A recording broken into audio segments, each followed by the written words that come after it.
नीतीश कुमार जी को इतना शौक है सेक्स एजुकेशन पर ज्ञान देना, तब कॉलेज यूनिवर्सिटी बंद कर दीजिए और बायोलॉजी का बुक थमा दीजिए। दिन रात विधानसभा में उल्टे रहेंगे। जो नीतीश कुमार बोल रहे थे कि वहाँ सेक्सुअल क्लास चल रहा था तो अपनी पत्नी को बुला करके प्रैक्टिकल भी करा ले, तब नीतीश कुमार को और भी मजा आएगा। नीतीश कुमार को अब हम लोग मुख्यमंत्री तो क्या, उनको मुखिया के रूप में भी देखना बर्दाश्त नहीं करेंगे। अगर शब्दों का चयन मुख्यमंत्री को पता नहीं होगा तो हमें ऐसा मुख्यमंत्री नहीं चाहिए जो अपनी मान मर्यादा को ही भूल जाता हो। दोस्तों, बिहार के सीएम नीतीश कुमार जी ने जितना नाम कमाया था बीपीएससी शिक्षक भर्ती के बहाली निकाल करके, उतना ही जल्दी अपना नाम डुबा दिए हैं सेक्स एजुकेशन पर बयान दे करके।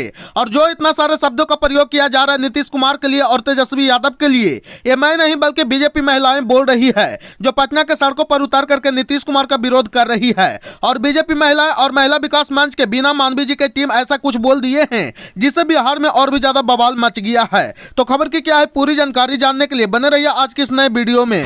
दोस्तों, दरअसल मामला यह है कि जो बिहार के सीएम नीतीश कुमार बिहार विधानसभा में सेक्स एजुकेशन पर बात किए हैं, उससे सिर्फ बिहार में ही नहीं बल्कि पूरे भारत में माहौल गरमाया हुआ है। नीतीश कुमार जी के बिहार विधानसभा में कुछ इस प्रकार से बयान था। देखे, जब शादी होता है तो जो लड़का रहता है वो रोज अपनी पत्नी के साथ करता है ना भाई, लड़का रोज अपनी पत्नी के साथ करता है। लेकिन जब लड़की पढ़ लिख लेगी तब वो लड़की जानती है कि वो लड़का रोज रात को मेरे साथ करेगा, लेकिन लड़की फिर से कहती है कि आखिर में अंदर मत छोड़ो, बाहर गिराओ। और देखिए, जब लड़की लोग पढ़ी तो उसका असर है। हमारे यहाँ जनसंख्या कंट्रोल हो गया है, लड़का तो रोज रात के करता है ना।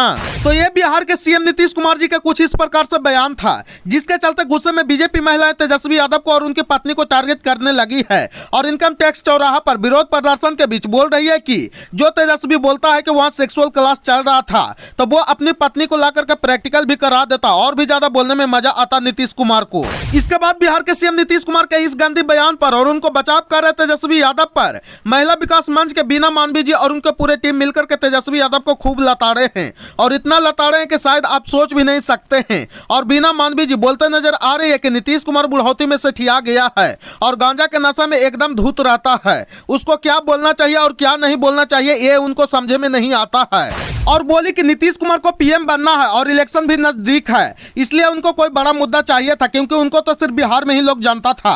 अब महिलाओं को इसलिए टारगेट किए ताकि सिर्फ बिहार में ही नहीं बल्कि उनको पूरा भारतवासी जान सके।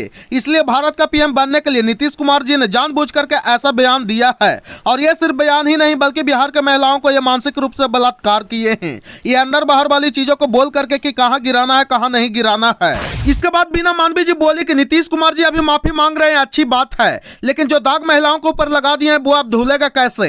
रोड पर चलती लड़कियों के पीछे लफुआ लोग नीतीश जी के बयान पर चर्चा करेगा, उसको रोकेंगे कैसे। और अगर समस्या का हल सिर्फ माफी ही है तो हम नीतीश कुमार जी को भारी विधानसभा में 4 चप्पल मार के आती हूँ और बोलेंगे कि सॉरी नीतीश जी, हमको यह चीज नहीं करना चाहिए था, मुझसे बहुत बड़ी भूल हो गई। अगर इस चीज को नीतीश जी माफी मांगने के लिए तैयार हैं तो हम लोग भी महिलाएं उनको माफ कर देंगे। और बोले कि नीतीश कुमार जी, जिस प्रकार से हम महिलाओं को मानसिक रूप से बलात्कार करने की कोशिश किए हैं, हम लोगों को नंगा करने का काम किए हैं, उनको अब हम लोग मुख्यमंत्री तो क्या किसी भी पंचायत के मुखिया के रूप में भी देखना बर्दाश्त नहीं कर सकते हैं। तो ये था कुछ नीतीश जी के अंदर बाहर करने वाले बयान पर जवाब। बाकी आप लोग का क्या राय है कमेंट करके अपना राय अवश्य दें।